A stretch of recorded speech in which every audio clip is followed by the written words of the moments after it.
Bonjour à tous et bienvenue dans Pour tout vous dire. Avec son pacte vert, l'Europe s'est fixé un cap volontariste pour lutter contre le réchauffement climatique.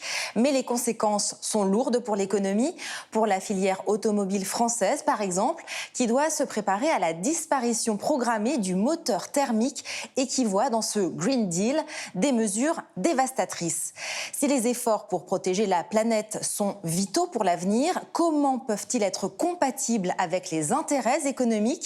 Quelles pourraient être les conséquences des mesures prises par l'UE dans le contexte de la globalisation? Comment emmener 450 millions de citoyens dans cette conversion? Et surtout, seront-ils à même de résoudre la crise environnementale? Ce sont quelques-unes des questions que nous nous poserons dans cette émission.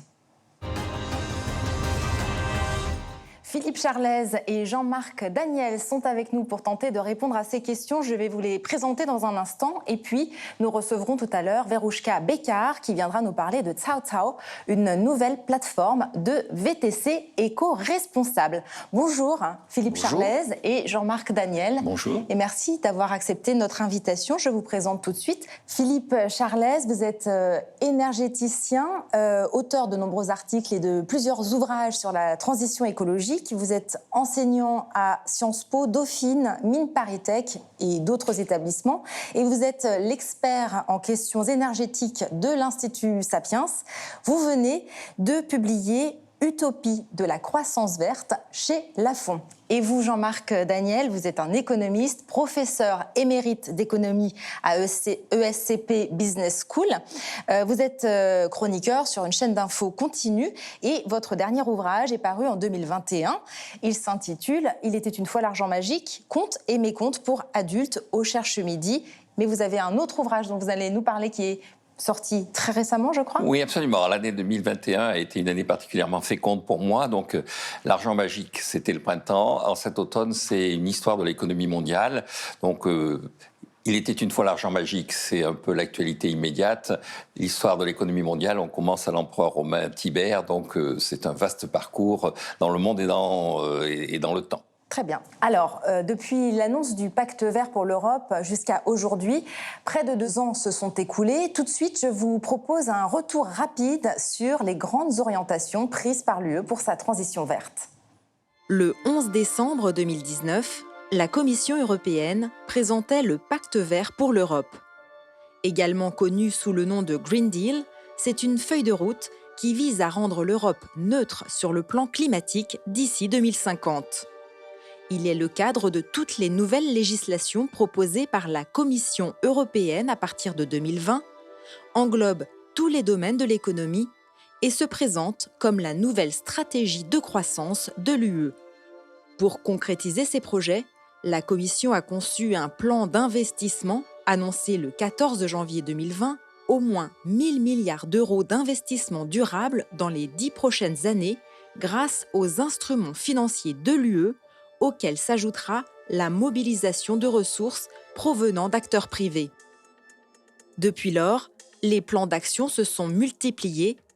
Ils concernent par exemple la gestion de l'économie des océans, avec une stratégie pour une économie bleue durable dans l'Union européenne, l'agriculture, avec un accord pour une politique agricole commune plus verte et renationalisée, ou encore un plan contre la pollution. L'UE a relevé son ambition climatique dès septembre 2020. Elle cible désormais une baisse de 55% des émissions par rapport à 1990, au lieu de 40% d'ici 2030. L'accord sur ce point a été entériné entre le Parlement européen et le Conseil de l'UE le 24 avril 2021. Enfin, en juillet 2021, la Commission a dévoilé un paquet climat avec l'objectif de transformer l'ambition de neutralité climatique en actions politiques concrètes. Il s'agit d'un ensemble de textes nommés Paris pour 55 ou Fit for 55 en référence à l'objectif de réduire ses émissions de carbone de 55% à l'horizon 2030.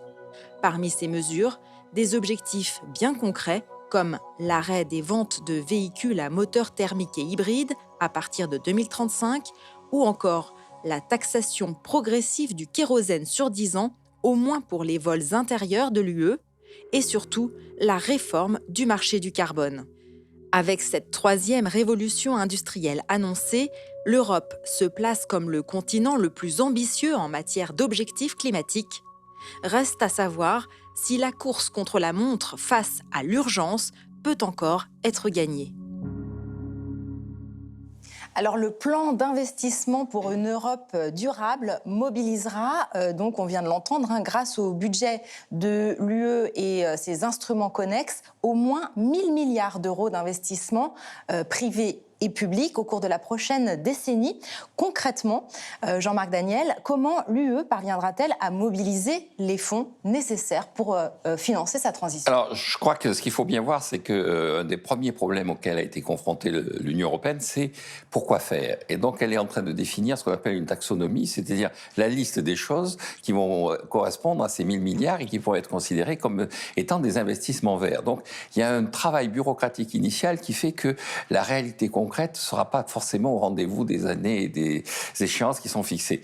Le deuxième élément, c'est qu'effectivement, tous les acteurs se sont mis un peu sur ce créneau, y compris la Banque centrale, dont certains ont dit que ce n'était pas forcément sa vocation première, puisque Mme Lagarde a annoncé que, dans le cadre du quantitative easing, elle favoriserait les obligations, les émissions d'obligations finançant des investissements verts. Et donc, il y a une partie de l'activité, une partie du financement qui viendra des acteurs privés, avec cette idée qu'il y aura la carotte de la possibilité de faire racheter toutes ces obligations par la Banque centrale. Et puis ensuite, effectivement, il y a énormément de crédits. Ce qu'il y a de frappant, c'est que les plans s'enchaînent. Et je parlais de taxonomie, il y a quand même des contradictions ou des incohérences dans les priorités. Il y a des périodes où on nous parle de la priorité, c'est le carbone, le réchauffement climatique. Et puis ensuite, on l'a bien vu dans le reportage, après il y a eu la gestion des océans. Après, dans le cadre de la lutte contre le réchauffement climatique, il y a le fait de favoriser la filière hydrogène.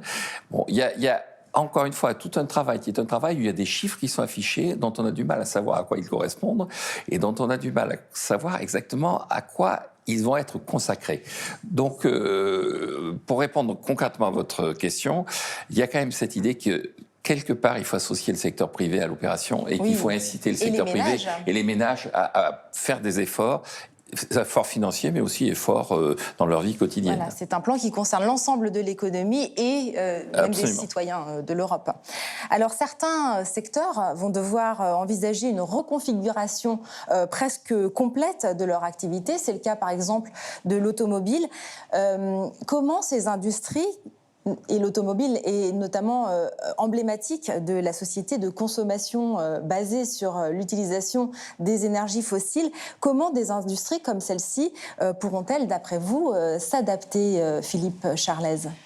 Donc, alors, la première chose, c'est que, comme on l'a dit dans le reportage, l'Union européenne envisage de sortir de la voiture thermique en 2035. Il faut savoir qu'aujourd'hui... Y compris hybride. Il faut savoir qu'aujourd'hui, une voiture thermique, sa durée de vie, c'est environ 20 ans. Dans les années 50, c'était 5 ans. Aujourd'hui, c'est à peu près 20 ans. Donc, ce qui veut dire que les voitures thermiques, les dernières voitures thermiques courront encore jusqu'en 2055. Ça, c'est déjà ce qu'il faut savoir. La deuxième chose, c'est si on arrête les voitures thermiques, c'est pour les remplacer par quoi ? On va arrêter la production en 2035, mais donc on aura toujours... Pour les remplacer par quoi ? Et donc là, je pense que à la fois les pays européens et l'Union européenne poussent les constructeurs à aller tête baissée dans l'électrique, et je crois que c'est une erreur. Quand on regarde l'électrique, moi je suis tout à fait favorable à l'électrique, mais l'électrique est essentiellement adapté et dédié à l'urbain et au périurbain, donc c'est-à-dire relativement des courtes distances et des longs temps de charge. Donc vous prenez votre voiture, vous avez chargé votre voiture le soir chez vous, vous la prenez le matin pour aller travailler, vous la rechargez au travail et vous revenez. Par contre, sur les longues distances, quelles que soient les technologies, ça devient tout à fait ingérable. D'ailleurs, pas seulement en termes de voitures, mais aussi en termes de réseau. Imaginez un 1er juillet, quand tout le monde veut arriver le plus vite possible sur la Côte d'Azur pour se faire bronzer. tout le monde veut charger sa voiture en même temps, vous allez faire exploser le réseau et à coup sûr, vous allez passer vos vacances non pas sur la plage, mais sur le parking de l'autoroute à attendre la prise. Et puis c'est vraiment écolo, la voiture électrique? Alors la voiture électrique n'est pas nécessairement écolo, du moins aujourd'hui, puisque la fabrication des batteries est très émettrice de CO2 et on sait que le kilométrage de compensation d'une voiture thermique pour émettre moins que la fabrication des voitures électriques peut prendre plusieurs dizaines, voire au-delà de 100 000 km pour les très grosses voitures. Et donc je dirais qu'à un horizon plus lointain, pour les longues distances, aussi les fortes puissances qui concernent les camions, les trains, les bateaux éventuellement, il y a effectivement l'hydrogène qui peut remplacer à ce moment-là le pétrole. Donc moi, je développe relativement une option électricité pour courte distance et petites voitures faible puissance et hydrogène pour les plus longues distances, donc on va dire supérieur à 150 km par jour. Mais je doute que l'hydrogène soit prêt pour remplacer en totalité le thermique en 2035. Donc une fois de plus, je crois que c'est ce que j'appelle un agenda inversé, c'est-à-dire on donne un objectif, d'ailleurs comme les 55%, sans tellement se poser la question de savoir comment on va y arriver. C'est un peu le problème. Alors l'agriculture est un des secteurs les plus émetteurs de gaz à effet de serre et c'est aussi une industrie très impactée par le pacte vert européen. Est-ce qu'avec ces mesures qui risquent de diminuer la production agricole européenne, l'Europe ne se tire pas une balle dans le pied? Alors, d'une certaine façon, l'Europe se tire une balle dans la pied en la matière. C'est quand même, avec les États-Unis, la première ou la deuxième puissance agricole du monde, l'Europe. Ce qu'il faut bien voir, c'est qu'il y a deux raisons qui font que l'Europe s'engage là-dedans. La première raison, c'est que sur le gaz carbonique, sur le CO2, l'Europe n'est pas directement productrice de charbon et de pétrole. Les États-Unis sont devenus le premier producteur mondial de pétrole. La Chine est un grand producteur de charbon. Et donc, l'Europe, là, n'a pas d'effort immédiat à faire. C'est-à-dire qu'elle utilise des produits qui arrivent de l'extérieur ou elle fait du nucléaire. En revanche, sur l'agriculture, qui est productrice de méthane, en particulier au travers de l'élevage, elle est directement... Un gaz à effet de serre encore plus puissant, plus virulent que le gaz carbonique. Et donc, le méthane est directement lié à l'élevage bovin, essentiellement. Donc, premier élément, si l'Europe doit faire un effort, elle doit plutôt centrer son effort sur cet aspect-là que sur les aspects où les autres pays sont plus directement et immédiatement concernés. Le deuxième élément, c'est que la politique agricole commune permet à l'Europe d'avoir une action, puisque c'est une politique qui est mutualisée. Donc, ça avait déjà commencé, d'ailleurs, le greenwashing, entre guillemets, le retour vers le vert de la politique agricole commune, lorsque dans les années 90, qu'on appelait les réformes McCharry, on a décidé de payer les agriculteurs, non pas sur la quantité produite, mais sur le niveau, la surface exploitée, avec des conditions qui étaient des conditions, effectivement, de respect de la nature, de respect de la biodiversité. Et on continue et on prolonge dans cette direction, mais les agriculteurs le disent eux-mêmes. C'est-à-dire qu'il ne faut pas se faire d'illusions. La première conséquence, ça va être que normalement, les prix vont augmenter. Et donc, une des forces de l'Europe, c'est qu'elle avait fourni à sa population une alimentation à un niveau de prix relativement raisonnable. Là, maintenant, on va partir dans l'autre sens. Et ça s'accompagne de ce fait d'un discours sur le fait qu'il faut consommer moins de viande. Il faut revoir le type de consommation que l'on a. Je prendrai juste un exemple très rapide sur le débat qui a eu lieu en Suède cet hiver sur les aspirateurs. C'est-à-dire que les dirigeants suédois se sont aperçus que les aspirateurs qui fonctionnent à l'électricité étaient alimentés par une électricité qui arrivait de Pologne. Et quelle électricité était fabriquée à partir de charbon. Donc c'était la pire chose que l'on puisse concevoir. Et donc ils se sont lancés dans une campagne demandant aux gens d'arrêter de passer l'aspirateur pour retrouver les balais anciens et se mettre à passer des balais.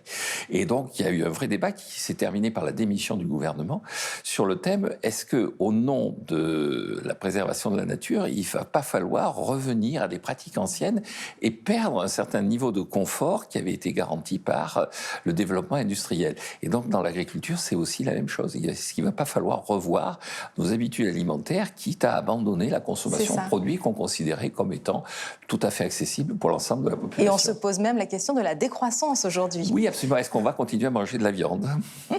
Alors, si on regarde l'aspect international de la politique commerciale de l'UE, la Commission européenne a publié le 18 février sa nouvelle stratégie commerciale qui conditionne l'accès au marché intérieur à un surcroît d'efforts en matière climatique et de lutte contre la perte de biodiversité.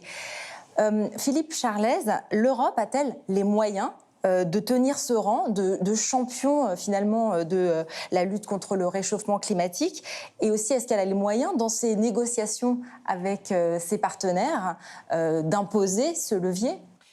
Alors, il y a déjà un point qui est quand même assez important. Il faut savoir que les échanges commerciaux en Europe sont à 80% des échanges intra-européens. Donc, ce qui veut dire que finalement, l'Europe est protégée d'elle-même à partir du moment où les pays européens, ce qui n'est d'ailleurs pas toujours le cas, collaborent et échangent entre eux. Maintenant, en matière de commerce international, l'Europe aurait évidemment tout à gagner à uniformiser ses règles parce que au moins tout le monde parlerait à peu près de la même voix. Évidemment, on en est loin. Une uniformisation de la fiscalité, une uniformisation du droit du travail, une uniformisation du coût du travail aiderait évidemment l'Europe à parler d'une seule voix vis-à-vis à la fois de la Chine et des États-Unis. Après, en matière de transition énergétique, je dirais que il faut pas non plus que l'Europe pense parce qu'elle va se verdir. C'est vrai que le vent et le soleil appartiennent à tout le monde, mais par contre, les instruments ou les équipements qui transforment le vent et le soleil en électricité dépendent de ce qu'on appelle les terres rares, qui notamment sont encore plus mal distribuées dans le monde que le gaz et le pétrole. Et on sait notamment que une partie très importante des terres rares se trouve notamment en Chine. Et donc, moi, j'avais posé la question à plusieurs hommes politiques français. Est-ce qu'on serait prêt ou pas, en Europe, par exemple, à rouvrir des mines de terres rares pour rendre beaucoup plus compétitif la fabrication de ces équipements éoliens, batteries, panneaux solaires? Globalement, l'Europe est parfois très contradictoire, à la fois dans ses objectifs, où on nous laisse espérer notamment une réindustrialisation, etc. Mais cette réindustrialisation implique parfois des changements de comportement qui sont relativement mal acceptés, et particulièrement en Europe. C'est toute la difficulté, enfin c'est une partie de la difficulté. Vous avez mentionné à l'instant le système des quotas d'émissions de carbone. C'était un des gros dossiers du plan Fit for 55, annoncé le 14 juillet dernier. Ce plan a porté le prix du carbone en Europe à un niveau historique. On est à 60 € environ. Là, voilà. Est-ce que ces quotas seront suffisants, d'après vous, et ou est-ce qu'il faudrait vraiment limiter la circulation ? Alors, le marché du carbone, je crois, Jean-Marc Daniel, ça doit dater de 2005-2006 à peu près. Et ça a été une catastrophe pendant à peu près 15 ans, due à la crise des subprimes, puisque les quotas étaient trop élevés et la décroissance économique au moment de la crise des subprimes a fait que les quotas étaient beaucoup trop élevés, et donc le prix du carbone ne valait rien, ça valait en tout de 5 €. Et il y a eu une révision des quotas, c'est en 2018 ou 2019, qui ont conduit aujourd'hui le carbone à 60 € la tonne. Là, en matière de marché du carbone, ça va plutôt dans le bon sens, excepté que ça risque de pénaliser la note énergétique des Français, voire de l'ensemble des Européens. Mais malheureusement, il n'y a pas de secret. La transition énergétique, elle aura un coût. Et je dis toujours d'ailleurs que l'écologie et la transition énergétique, c'est plutôt un sport de riches d'ailleurs. Beaucoup de réponses à toutes ces questions se trouvent entre les mains des consommateurs, finalement. Mais les consommateurs, il faut qu'ils acceptent effectivement le fait que on va leur rendre un service. C'est-à-dire que au moment de la COP 21, un certain nombre d'économistes, dont Jean Tirole, de nos prix Nobel, avait évalué à entre 5 et 10% la baisse de pouvoir d'achat immédiat que ça représentait pour la population. Mais il avait dit, il faut mettre en regard de cette baisse de pouvoir d'achat l'amélioration du bien-être, qui est le fait que on va être sur une planète qui va redevenir vivable. C'est-à-dire que si le climat nous rend la vie impossible, le pouvoir d'achat, il sera inexistant, parce que si on meurt, on n'a plus de pouvoir d'achat. Alors, on a vu que les objectifs de l'Union européenne sont très ambitieux. Vous avez publié il y a peu de temps un ouvrage qui s'intitule « L'utopie de la croissance verte ». Pour vous, est-ce qu'il est envisageable d'avoir effectivement cette croissance verte dont on parle depuis tout à l'heure ? Alors oui, à condition de prendre le problème de façon extrêmement pragmatique, en gommant 2 mots de votre vocabulaire, c'est l'émotion et la passion, et de faire quelque chose d'extrêmement pragmatique en oubliant toute idéologie. Donc cette croissance verte, 100% verte, non, elle n'est pas possible. Donc c'est-à-dire on ne peut pas faire de croissance avec des énergies qui sont intermittentes et qui vous fournissent de l'électricité entre 10 et 20% du temps. Elles peuvent participer tout à fait à la croissance, mais vous aurez besoin pour faire cette croissance donc d'énergie, je vais dire, dont on dit en termes énergétiques qu'elles sont pilotables. Je dis toujours que l'énergie, il faut qu'elle soit disponible quand on veut, où on veut et combien je veux. Voilà. On puisse appuyer sur le bouton et l'électricité Voilà, arrive. exactement, c'est ça. J'appuie sur le bouton et l'électricité est là et j'attends pas qu'il y ait du vent ou qu'il y ait du soleil pour qu'il y ait de l'électricité. Et donc vous avez en fait deux leviers essentiels ou 2 énergies essentielles pour compenser et donner une pilotabilité au mix électrique. C'est le gaz d'un côté. Alors le gaz a un inconvénient, c'est que ses cours sont très volatiles, et de l'autre, le deuxième inconvénient, c'est que bien que ça émette beaucoup moins de gaz à effet de serre, 2 fois moins à peu près que le charbon, ça en émet quand même. Et puis vous avez le nucléaire qui revient évidemment sur le tapis et qui fera inévitablement partie de notre mix énergétique du futur. Donc ça veut dire que de toute façon, même à l'horizon 2050, dans le mix énergétique, on aura toujours des fossiles, probablement presque plus de charbon, beaucoup moins de pétrole, mais encore beaucoup de gaz. Et donc c'est pour ça qu'on va atteindre non pas 0 fossile, mais ce qu'on appelle la neutralité carbone. Il y a une différence entre les deux, c'est que la neutralité carbone, ça veut dire plus d'émissions, alors que 0 fossile, ça voudrait dire pas de fossiles du tout. Et donc ça veut dire que les émissions qui auront encore lieu devront être compensées. Et pour ça, comme je le disais tout à l'heure, il faut utiliser ce qu'on appelle le carbon capture storage, donc c'est-à-dire récupérer le CO2, notamment dans les fumées des gros émetteurs d'usines ou bien de centrales électriques, et le réinjecter dans le sous-sol. Et grâce à la taxe carbone à environ 100 €, cette technique deviendrait tout à fait économique. Jean-Marc Daniel, je vous laisse conclure quelques mots pour finir. Oui, je pense qu'un des grands enjeux de ce qui nous attend, c'est la capacité qu'ont les dirigeants à nous faire partager la nécessité de l'effort. C'était, encore une fois, je ne pense pas qu'il faille revenir au balai comme on le disait en Suède, mais il faut accepter les hausses de taxes carbone, il faut accepter la logique qui était celle quand il y a eu le choc pétrolier, qui était la chasse au gaspille. Vous vous souvenez, dans les années 70, le grand slogan, c'était la chasse au gaspille. Je crois que l'enjeu énergétique, l'enjeu écologique doit être partagé par l'ensemble de la population et pas uniquement la Commission européenne et la BCE. Nous allons maintenant accueillir la 3e invitée de cette émission qui va nous parler d'une start-up de la Green Tech qui s'appelle Cao Cao. Bonjour Verouchka Bekar. Bonjour. Et merci de nous rejoindre dans cette émission. Vous êtes la directrice du développement du marketing et de la communication de la start-up Cao Cao Mobility Paris, qui est une nouvelle plateforme de VTC avec la particularité d'être éco-responsable. Vous allez nous expliquer ce que ça veut dire. Mais pour commencer, pourriez-vous nous parler de Cao Cao et de ses spécificités dans le paysage des VTC à Paris avec des véhicules à l'allure très londonienne? Tout à fait. Alors, on est effectivement une start-up. On a démarré notre activité en août 2019, c'est-à-dire la société a été créée en France en août 2019. On a commencé notre activité en janvier 2020. On est en fait une start-up avec un groupe automobile derrière, qui est le groupe automobile Geely, qui est notre investisseur principal. Geely, que l'on connaît notamment pour Lotus, Volvo et actionnaire aussi chez Daimler. Ils ont également Polestar, les Kenco. Et ils ont décidé en fait de sortir le modèle de Cao Cao à l'extérieur de la Chine. En Chine, il faut savoir que c'est 60 millions d'utilisateurs. Ils ont commencé en 2015. Et ils ont une particularité en Chine, c'est que les véhicules sont des véhicules Geely, 97% électriques. Donc quand ils ont décidé de s'implanter en Europe, ils ont choisi Paris. Alors pourquoi Paris? Parce que plateforme économique, hub au niveau de la mobilité également. Et ville très appréciée des touristes chinois. Et très apprécié, voilà, des touristes chinois. Et puis également notre président directeur général, qui est également un des investisseurs, Monsieur Liu, qui était déjà à Paris et qui a fait pencher la balance, si je puis dire, sur Paris.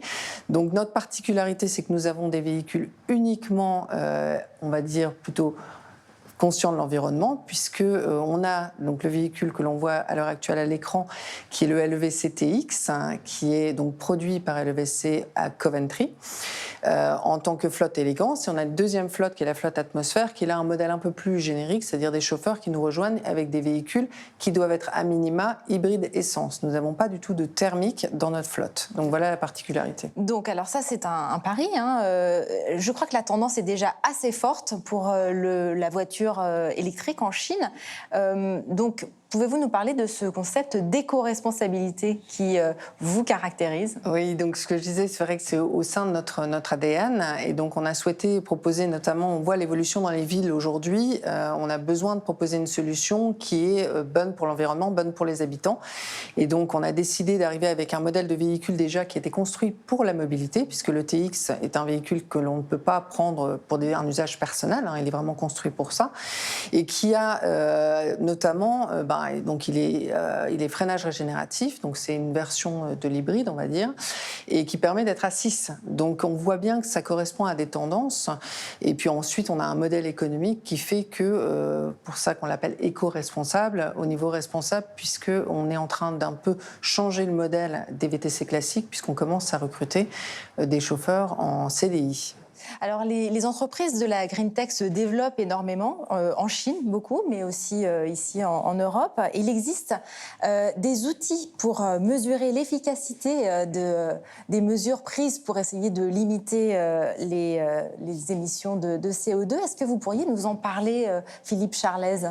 Oui, alors il y a en fait deux grands, je vais dire, indicateurs sans biais, donc qui sont réellement représentatifs, qui sont assez simples en fait. Hein. Le premier que j'utilise beaucoup, c'est ce qu'on appelle l'intensité énergétique. Donc en fait, c'est le rapport entre la quantité d'énergie dépensée par un pays et sa production de richesse, son PIB. Donc ça s'exprime en kilowattheure par euro. Et donc en Europe, on peut considérer qu'on est un peu champion du monde de l'intensité énergétique, puisqu'on est aux environs de 1 kWh par euro, et il y a même des pays comme la Grande-Bretagne ou l'Irlande qui sont à 0,8, 0,7.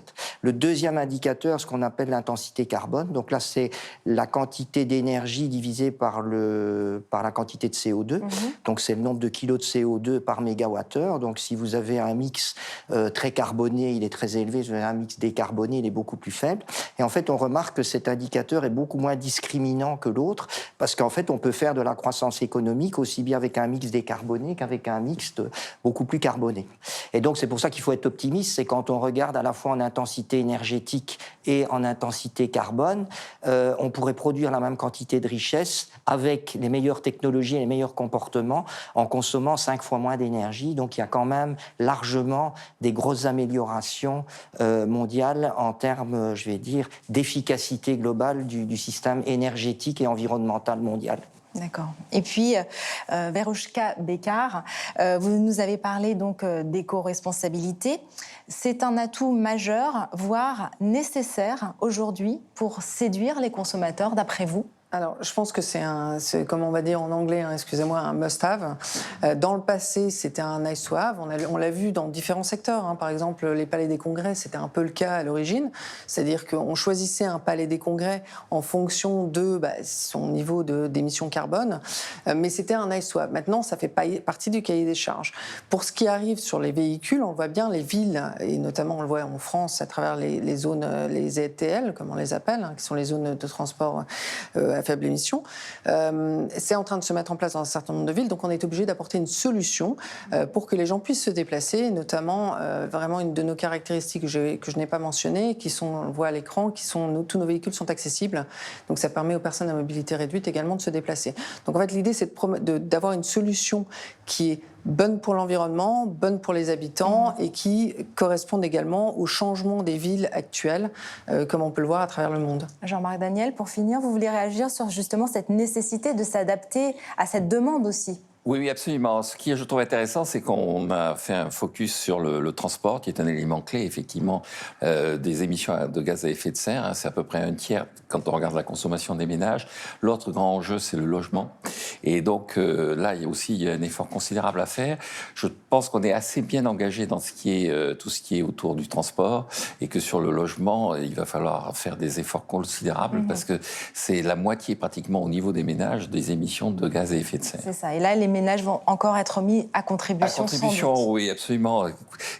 Si on chauffe les appartements à 16-17 degrés, comme on l'envisageait à certaines époques au lieu de 22 degrés, il faudra que les ménages s'adaptent à ça. Tout en passant le balai. Tout en passant le balai, ce qui la réchauffera, et en mettant un gros pull. Voilà, merci beaucoup à tous les trois, Verouchka Bécard, Jean-Marc Daniel et Philippe Charlez, d'avoir participé à cette émission. Et merci à vous de nous avoir suivis. Je vous retrouve très bientôt pour un nouveau numéro de Pour tout vous dire.